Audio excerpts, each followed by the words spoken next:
मेरा छोटा भाई हमेशा मुझे घूर घूर कर देखता रहता था, जैसे कि मुझे कच्चा ही खा जाएगा। मैं उसकी गहरी नजरों को समझ नहीं पा रही थी। मैं तो अपने भाई को बहुत ही शरीफ समझती थी, लेकिन एक दिन उसने मुझे कोई ऐसा काम करने को बोला जिसे सुनकर मेरे तो होश ही उड़ गए। और फिर कुछ ऐसा हुआ कि हेलो दोस्तों, मेरा नाम अनु है और मैं अभी बीटीसी की पढ़ाई कर रही हूँ। मैंने प्राइमरी स्कूल में टीचर के लिए परीक्षा भी दिया है। हमारे घर में कुल 4 लोग रहते हैं, मैं, मेरा भाई और मेरे मम्मी पापा। मेरी उम्र अभी 24 साल है। मैं अपने शरीर को पूरा मेंटेन करके रखती हूँ और रोज सुबह व्यायाम भी करती हूँ, जिससे कि मैं फिट रह सकूं। मेरे भाई की उम्र 21 साल है। हम दोनों एक दोस्त की तरह रहते हैं, जिस वजह से हम दोनों आपस में हर बात भी शेयर करते हैं। एक दिन मैं अपने भाई से कुछ सीक्रेट बातें कर रही थी। मैंने उससे पूछा, सचिन तुम्हें कोई पसंद है क्या? सचिन बोला, नहीं दीदी, अभी तक ऐसी कोई नहीं मिली। अगर आप जैसी मिले तब तो प्रयास करूंगा। इतने में वहां पर मम्मी आ गई और सचिन को किसी काम से बाहर लेकर चली गई। मेरे भाई के मुंह से आप जैसी बात सुनकर मेरे तो होश उड़ गए थे। मैं बस उसके ही बारे में सोच रही थी। यही सब सोचते सोचते कब मेरी आंख लग गई मुझे पता ही नहीं चला। फिर जब मैं उठी तो मैंने देखा घर में कोई भी नहीं था। शायद मम्मी और सचिन अभी तक नहीं आए थे। फिर मैं बाथरूम में जाकर नहाने लगी। तभी माँ और सचिन भाई मार्केट से आ गए तो मैं उनके पास जाकर बातें करने लगी। फिर वो अपने स्कूल चला गया और मैं भी अपने कॉलेज चली गई। मैं अपने कॉलेज में जाकर अपने भाई के बारे में ही सोच रही थी, क्योंकि आज तक किसी ने मेरे को ऐसा नहीं कहा था। तभी मेरी एक सहेली मेरे पास आई और बोली, अरे अनु, तुम क्या सोच रही हो? मैंने कहा, मैं तो कुछ भी नहीं सोच रही हूं। फिर मैंने उससे पूछा, नेहा यार, कोई उपाय बताओ कि कैसे पैसा कमाया जाए, क्योंकि अब तो हमारा कॉलेज भी खत्म होने वाला है। नेहा मुझे गुस्से से देखी और बोली, अरे चल यार, हम लड़कियों के लिए पैसा कमाना आम बात है। फिर हम दोनों अपने अपने घर की तरफ जाने लगी, क्योंकि हमारा क्लास खत्म हो चुका था। मेरी सहेली अपने घर की तरफ जाने लगी, इधर मैं भी अपने घर की तरफ जा रही थी। तभी मैंने रास्ते में अपने भाई सचिन को देखा। उसको देखकर तो मेरे होश ही उड़ गए। सचिन अपने साथ किसी को लेकर घूम रहा था। वो दोनों किसी होटल की तरफ जा रहे थे। मुझे उस पर काफी ज्यादा गुस्सा आ रहा था, क्योंकि पापा इतनी मेहनत करके पैसा लाते हैं और हमें पढ़ने के लिए देते हैं, लेकिन ये सारा पैसा बर्बाद कर रहा है। फिर मैं उसी गुस्से में घर चली आई और सचिन के आने का इंतजार करने लगी। मैं मम्मी पापा को भी ये सब बातें बताना चाहती थी, लेकिन मैंने नहीं बताया कि शायद उन्हें ठेस पहुंचेगी। फिर शाम के समय जब सचिन घर आया तो मैं उसके कमरे में गई और देखा तो वो टीवी देख रहा था। मैंने उससे पूछा, सचिन, तुम मार्केट में ऐसे क्यों घूम रहे थे? उनके साथ मत रहो, वरना तुम्हें बर्बाद कर देंगी। उसने कहा, नहीं दीदी, मैं तो घूमूंगा। उनके साथ घूमने में काफी मजा आता है और मेरे लिए यही सही है। अब नहीं घूमूंगा तो कब घूमूंगा? वो मुझे गुस्से में बोल रहा था। मैंने उसे बहुत बार समझाया कि तुम ऐसा मत करो, लेकिन वह नहीं मान रहा था। मेरे बहुत कोशिशों के बाद वह बोला, ठीक है, उनके साथ नहीं घूमूंगा, लेकिन मेरी भी एक शर्त है। अगर तुम पूरा करोगी तो मैं उनके साथ रहना भी छोड़ दूंगा। मैं बोली, हाँ बताओ क्या शर्त है तुम्हारी? तो सचिन तुरंत बोला, जैसे मेरे साथ वो घूमती है, अब से तुम मेरे साथ घूमोगी और मेरी जरूरतों को भी पूरा करोगी। मैंने उससे कहा, नहीं, ये नहीं हो सकता। मैं भला क्यों तुम्हारे साथ घूमने लगूं? तो इस पर सचिन बोला, तो फिर ठीक है, मुझे मत समझाओ। मैं जो भी कर रहा हूं तुम मुझे मत बोलो। फिर मैं बोली, चलो ठीक है, शाम को सोचकर बताती हूं। इतना कहकर मैं उसके कमरे से अपने कमरे में चली गई और बैठकर सोचने लगी। अब मुझे पूरी तरह से समझ आ चुका था कि मेरा भाई मुझसे क्या चाहता है।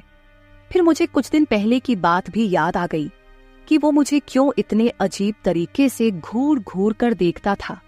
मेरे भाई की कही हुई बातों को सोच सोच कर मेरी टेंशन बहुत ही ज्यादा बढ़ गई थी। मैं अब तक यह सब एक्सपेक्ट भी नहीं किया था कि मेरा भाई भी ऐसा कुछ करने की सोच सकता है। मुझे तो लगा था कि मेरा भाई बहुत शरीफ है और आगे चलकर वह घर वालों का सहारा बनेगा और घर वालों को अच्छा खासा कमाकर लाकर देगा। लेकिन वह तो अभी से गलत कामों में पड़ गया था। लेकिन यह बातें सुनने के बाद मुझे एहसास हो गया था कि मेरा भाई खुद के साथ साथ घर वालों की और मेरी भी जिंदगी खराब करने वाला है। ये सारी बातें सोच सोच कर मेरे दिल की धड़कन इतनी बढ़ चुकी थी कि अगर कोई सामने रहे तो उसे आसानी से सुनाई दे जाए। मैं उसको पूरी तरह से समझ गई थी कि वह क्या करना चाहता है। मेरे पास तो बहुत बड़ी समस्या थी कि अब मैं क्या करूं। अगर मैं हाँ नहीं बोलूंगी तो वह उनके चक्कर में बर्बाद हो जाएगा और उसकी पढ़ाई भी खराब होगी। मैं उसे पति पत्नी के जैसे रहने के लिए भी नहीं बोल सकती थी, क्योंकि दुनिया की नजरों में वह मेरा भाई था। फिर मेरे दिमाग में अचानक ख्याल आया कि शायद यह बात घर में ही रहेगी। इससे हमारे घर वालों की जिंदगी भी बची रहेगी और मेरा भाई भी सुधर जाएगा। यही सब सोचते सोचते मैं सो गई। फिर जब मैं सुबह उठी तो सचिन के कमरे में चली गई। शुरू में तो मैंने उसे बहुत समझाया कि यह सही नहीं है, लेकिन वो मेरी एक भी बात सुनने को राजी नहीं था। फिर मैंने उससे कहा, ठीक है सचिन, मुझे तुम्हारी शर्त मंजूर है, लेकिन चलो पहले हम शॉपिंग करेंगे। फिर मैंने उससे कहा कि यह बात बाहर किसी को पता नहीं लगना चाहिए और तुम भी किसी के साथ आज के बाद दिखाई मत देना। वह बोला, ठीक है, आज के बाद आप जैसा कहोगी मैं वैसा ही करूंगा। मेरे भाई से बातें सुनने के बाद मैं उनके पास गई जिसके साथ मेरा भाई इधर उधर घूमता था और उन्हें अच्छे से समझा कर आई। फिर घर आकर मैं मम्मी के पास चली गई और नाश्ता बनाने लगी, क्योंकि आज रविवार था तो हमें कहीं नहीं जाना था। फिर पापा और सचिन नाश्ता करने लगे और उसके बाद मैं और सचिन शॉपिंग करने चले गए। मार्केट जाकर सचिन ने मुझे कपड़े दिलवा दिए और अपने लिए भी कपड़े ले लिए। साथ ही मैंने अपनी मम्मी के लिए भी एक साड़ी खरीद ली। फिर शॉपिंग करके हम एक रेस्टोरेंट में गए और वहां से खाना खाकर घर चले आए। फिर शाम होते ही मेरा भाई सचिन मुझसे कहने लगा, चलो दीदी, अब अपनी शर्त पूरा करो। तो फिर मैं भी शर्त के मुताबिक अपना काम करने लगी और उसी दिन के बाद से मैं सचिन के साथ एकदम पति पत्नी की तरह रहने लगी। मैं उसका एकदम पति की तरह ध्यान रखती थी और वह मेरा एकदम पत्नी की तरह ध्यान रखता था। उसके बाद हमारी जिंदगी में जो होना था वह हो गया। मेरा भाई काफी खुश था और साथ साथ मैं भी काफी खुश थी। अब मेरा भाई बहुत ज्यादा सुधर गया है। वह किसी के साथ घूमता भी नहीं है, सिर्फ पढ़ाई करता है और घर आकर मेरे साथ एकदम पति पत्नी की तरह रहता है। इस तरह से हम लोग खुशी खुशी रहने लगे। आप लोग प्लीज मुझे गलत मत समझना। मुझे तो मजबूरी में ही मेरे भाई को इस तरीके से समझाना पड़ रहा था, क्योंकि अगर मैं उस दिन अपने भाई की बात नहीं मानती तो आज पता नहीं वो कहां कहां गलत काम कर रहा होता और अपने साथ हमारे घर वालों की जिंदगी भी खराब कर देता। लेकिन इसमें मेरा कोई भी घाटा नहीं था, क्योंकि अगर मैं उसका ध्यान नहीं रखूंगी तो फिर कौन रखेगा।